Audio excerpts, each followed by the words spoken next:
parce que kobeta ba des albums ba Fabregas da ba beta ba des albums poison antidote pe ça la succès à makasi ozo ko eloko sika oya ya nango to monate ya sika ala te atika nesko ko distraire batu o moni faire gola aloba des slogans ba robela mitu ba yu messi ba vida kala faire azo ba yu messi ba vida nani yuma nani a vida kala ye mo ayebit ozu moi sino ese linga jona poto liagela est-ce que jona olia momina ote olia me fona liet boto yo tini lianga lar ngasona ne influence nanga.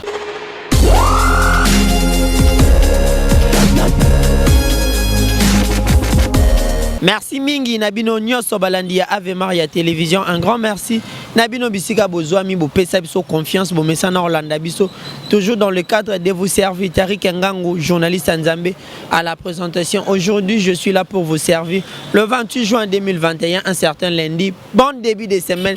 Nabino Nyoso, nous sommes à 2 jours du 61e anniversaire Yamboka Nabiso Indépendance Tchacha. Tozui dans le cadre de vous servir Tariq Ngango. Aujourd'hui, je reçois pour vous un confrère héritier Iboula Mouyaka solo wapto solo la solo ya actualité beaucoup plus ming ya papa Hervé Ferregola le padre ou appelle ça les deux sorties médiatiques et lobby si moi tout trop to meka ko solo ngona héritier Iboula Mouyaka solo un grand merci na Fanta Fofana maman présidente Abibi chez Oumoso la vice-présidente depuis les États-Unis Motema Cédric Makela Naomi la japonaise, maman m'a dit Wembo, Lanita la gabonaise, plein de bonnes choses à vous tous déjà. Ephraim Kaim derrière la caméra, Fongo la caméra, n'a sera invité Nangambote déjà, héritier Ibouya, Mouyaka solo, bonjour héritier Ibouya. Ouais, bonjour Tariq Ngango, bonjour la bande de Rono, Sobaola Nangana Ave Maria, là directement, je dis merci na groupe FG Fan Soutien Monde, composé par Shérif Kachiko, l'image de la terre, Jean-Paul Binda Mastaki, toujours Pibo, Mami Ekenge, Senga la Césarine, la Gauloise, Niage, Merlin, Foursi Kabessa, pourquoi pas Alain Manzenza, Gizimo, c'est Mwamba, Bandeko, tout Baniba Kota, na groupe FG Fan Soutien Monde, Baza Monde entier. Donc, au Betika 0033 641 94 66 90, on a rejoint directement Guy Denise aux Afoma Mobimba, au s'adhérer directement à groupe FG Fan Soutien Monde. Na bande kono so balingaka héritier Iboula acteur Rigan sans père homme vrai, vrai héritier Iboula. Pourquoi pas Ludacris file à l'aspect des États-Unis, Lucas Chiquito le patron silencieux Motemaya, Ariane à la chocoline à la douce, là directement je vois Joe fils et papa social Nzungu Yamen, Motemaya Ritla cadette Nzungu Yamen. Heureux plaisir ya komona bandeko nyonso ba kolanda biso na Ave Maria TV. En tout cas, bon s'abonner massivement parce que bon moni héritier Iboula Mouyaka na bango nyonso l'homme ya bo solo na musique. Je suis là avec Tariq Ngango. Ba question ayo ba réponse yangai. Voilà mes questions, les réponses. Il y a héritier Iboula, l'homme de bo solo na kati ya musique donc to memi vérité na kati ya musique. Héritier Iboula, l'artiste et musicien Ferregola le padre a sali 2 sorties médiatiques. Na moni ba sortie médiatique na écrit pe na problème était ne ba sortie médiatique ya ba artiste m tout se craque qui problème mama boto tu ne bima mama ba nzembo na ngele ki ya bino bimaki mais Ferregola on ne sait pas si c'était pas le cas il venait solo libyen bongoté qui na normal on peut dire que Ferregola aujourd'hui moi maturité sur le plan de la communication est commis ou soit il a été dans les bonnes mains à journaliste mais que retenir dans la sortie médiatique au pot de à l'acquis public avant concert Casino de Paris album de Harmonie et ça sur le terrain. Voilà, merci beaucoup. On a la sortie médiatique qui a fait Ferregola, je pourrais dire que non, ça la sortie médiatique moko très responsable. Et puis la sortie médiatique moko appréciée na maboko na plutôt na aux yeux de tout le monde. Bandeko tout au bazati branché na ba télévision na bango ba mona maintenant c'est un responsable qui est en train de parler qui est Ferregola. Bato belé bazati trop focus ya Rosela Koyoka sorti à Harmonie na dynastie parce que l'artiste a bien précisé que depuis 2014 jusqu'aujourd'hui à 2021 Biloro Azaro Lamba et ça Biloro Moro Yansaka parce que Il a très bien précisé que Harmonie déjà Silaki. Donc, clip déjà, ils ont dans la chaîne.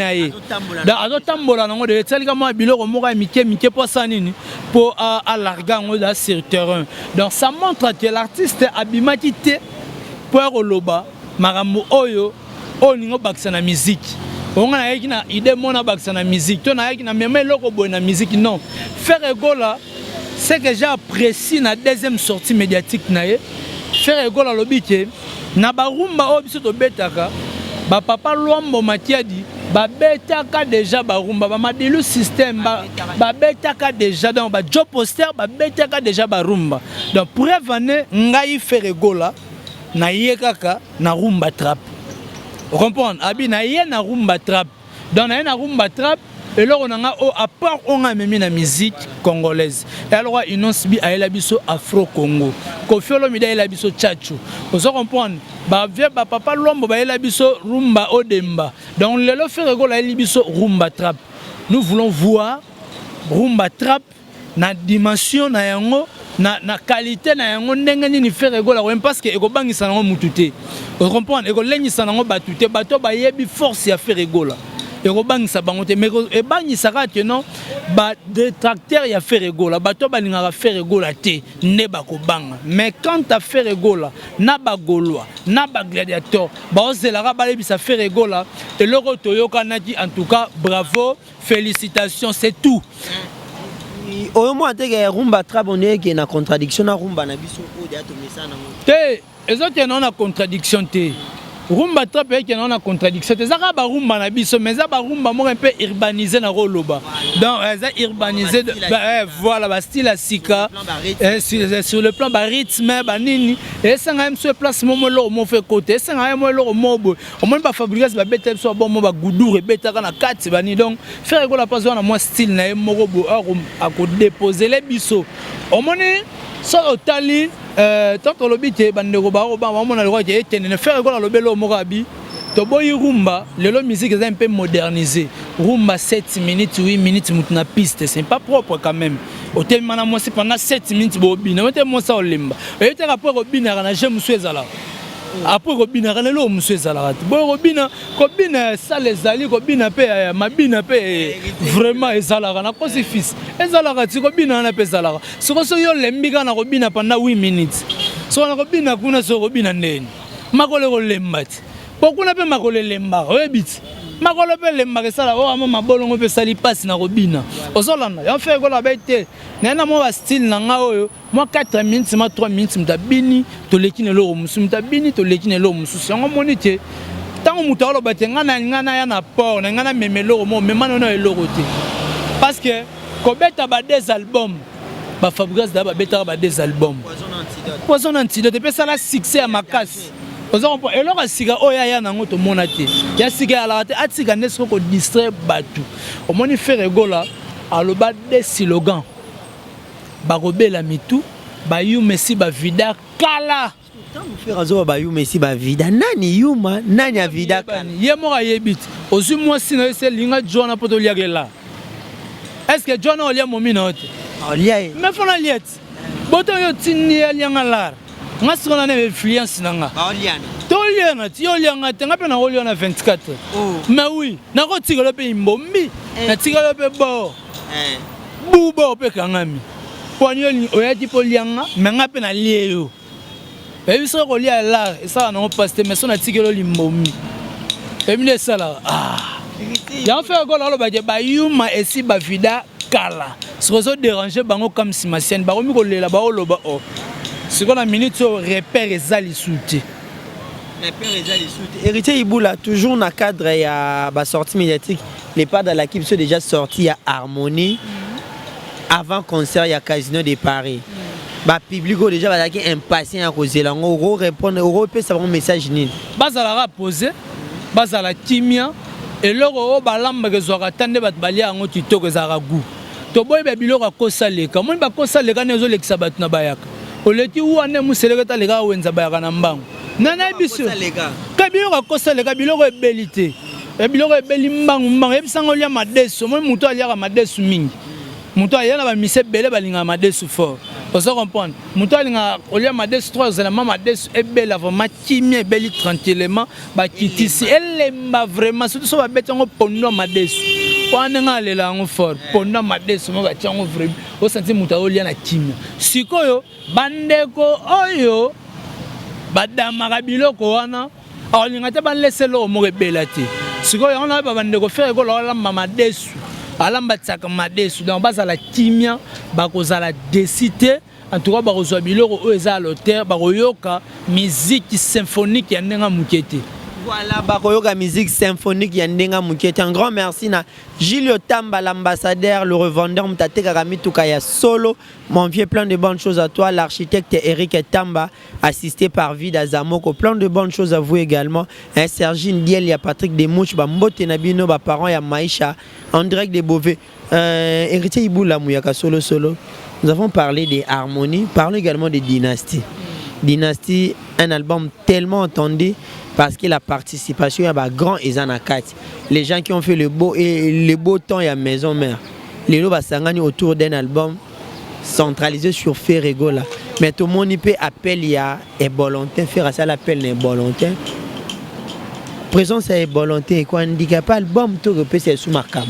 T'es quoi handicapé et handicapé parce que bah Ebolontin bah ça la peut bah schéma bien. Bah ça la succès na bango unique l'artiste ou à côté d'orchestre mo boité qui sa répétition et comment na ndenga mukete et puis bah ça la challenge on a fait rigola et puis l'artiste ngo bazwa que no fanda un mois na poto ba mise musu batira na kin mais ya tenda ko fanda na poto pour ni poka na talent na privilège bon privilège à zongo ndeni na musala par rapport à talent l'artiste a talabité à côté de là pour remercier betana tour na poto bongo ya Kinshasa vous comprenez mais ce talent yango faire rigola afandi atali na deux miss na deux yeux na ye a lobby na tu ko perdre talent au té faut na récupérer talent oyo et participer pe na kata dynastie pour pe c'est sous moins impression au moni be volonté na lo baba sala chemin mora bien les talent mo refandi na palin talent mo rezo zanga soutien talent mo rezo zanga producteur ya bien pour faire propulser mais ce que kutana na producteur oza na label ne fait rigola et ko kutana producteur oza motema malamu to ko lo ba bongo parce que aza dans la maison il y a production ozo ba rebo baza et puis 4 artistes mo ba se lancer calamité na marché ça montre la force lelo et volonté wana kaka soti na harmonie ndenge ko pesa makambo et volonté ko yebisi feré na 5 chansons na ligne et à la produit na maison na yo au moins ça déjà un acquis parce que volonté se faire go la produire en dehors ya dynastie ça pourrait donner autre chose à volonté parole batte na ligne na bord na générique na Bill Clinton ba animé par exemple na Kunzardo alors ba idée au faire go la azanango aza jeune o aza trop ouvert na génération et puis azara motema makasité toujours dans le cadre de la dynastie tout le monde sous les doyens Ali Mbonda il a été tellement négligé depuis le départ dans la maison mère tu as senti le soutien Ali Mbonda kendawa mais tout le monde projet de dynastie et sous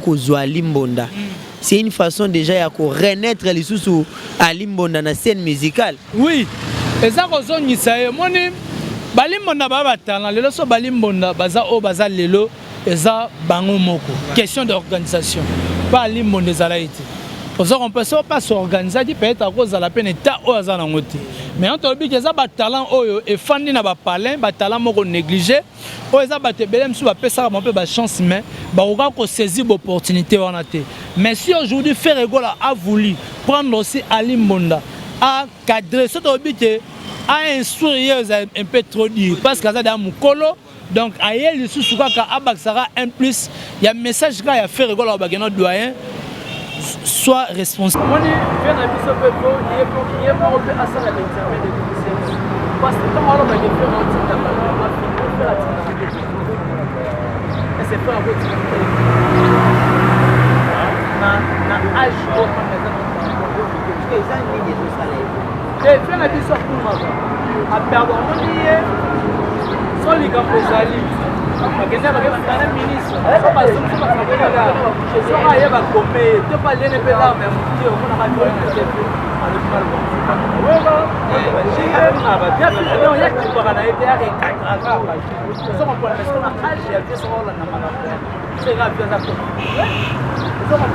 Donc il y a le bas de l'artiste en Congo, pas général, la génération de mais il y a moi aller à la télévision, parce que c'était vieux, bah, mais t'as quand même vite tiré. Vous savez pourquoi c'est la petite boule à payer. Si vous voyez ça, nous sommes pas allés à la vie, c'est que nous avons quelque chose, ça va devenir ça. Éviter faire un salaire. Faire un salaire. Faire un salaire, il y a un peu de faire un salaire. Faire un salaire. Il y a un moyen à moto, il y a un début de bien assez. Avec la mission, c'est la perte. Avec l'engagement, c'est la perte d'espoir, c'est l'eau. La jalousie, voilà, merci beaucoup Héritier Ibou la parce qu'elle a su Kaya. Émission de l'émission sur Ave Maria Télévision.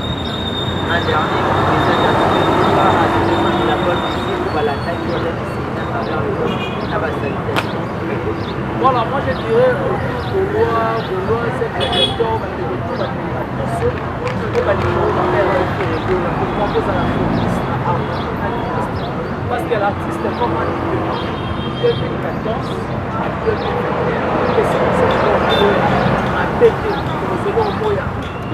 Donc, on va attraper ça, on va tous les mains encore à maman, on sait qu'on a pas maman. Donc, ta maman, pour ta cause, elle a vu ma trappe, donc, on peut simplement vous rappeler. On doit bien la peine, quand maintenant, ça télécharge, donc, on ça, la question pour quand elle est bien. On va pas voler dans la police, trop. La dynastie a en plutôt la naba de Molobi sauté, donc garder toujours force la vie surtout à la soudée, la polémique il y a pas de temps la mer, toujours à la plutôt soudée, parce que la dynastie a en parce que c'est les cadres à Paris, dans un concert mort sans public, il y a un moment donné à péter la vie sans public. On fait des solos, au moins le 4 juillet on a Paris. Au moins tu as fait encore la fête à Poussi, parce que maman est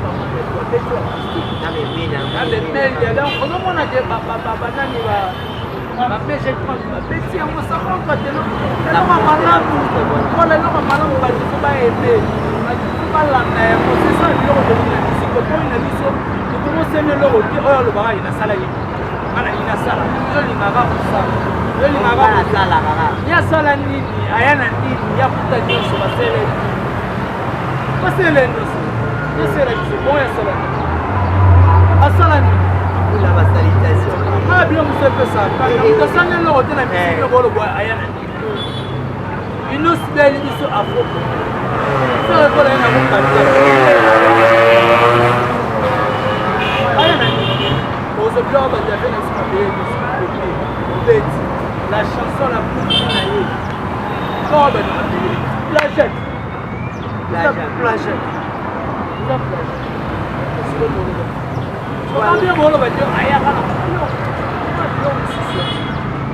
non, on peut pas me faire ça. So maintenant, bah c'est tout ça va pas. On va ça, on va c'est tout ça. C'est tout ça. Et pas où on va pas voilà, j'ai dit merci beaucoup à tous les Gaulois. D'après ça, on a $100 chaque semaine. Il y a même à la après ça, on a $100 chaque semaine. Dans la caille. Donc, on a bien un système, on a parlé. Donc, merci beaucoup à mon cousin depuis La Rochelle. Pourquoi pas à groupe FG Fan soutien monde. Donc, on va soutenir la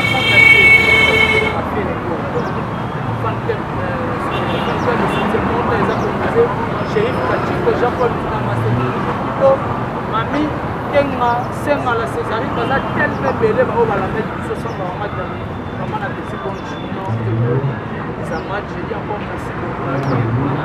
L'espace où on peut s'y mettre, on va la place. Bien, on peut trouver la place, c'est encore pas sur le plan. Merci beaucoup à ma déco, parce que je m'attends à la il faut rester toujours branché dans Ave Maria, dans ça, la pierre, on va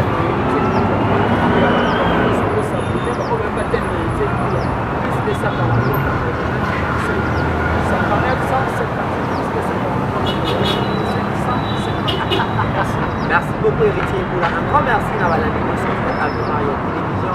Mon vieux Alain Kembe, la garçon Héritier Boula, qui est appelé sur Oh, Alain Kembe là, tu vas. Moi, c'est bien passé à Olivia Tessoma. Pelon au Pétawana, 5 bouteilles. Alain Kembe, la Vatica, mon vieux architecte et géritant, c'est plein de bonnes choses à vous.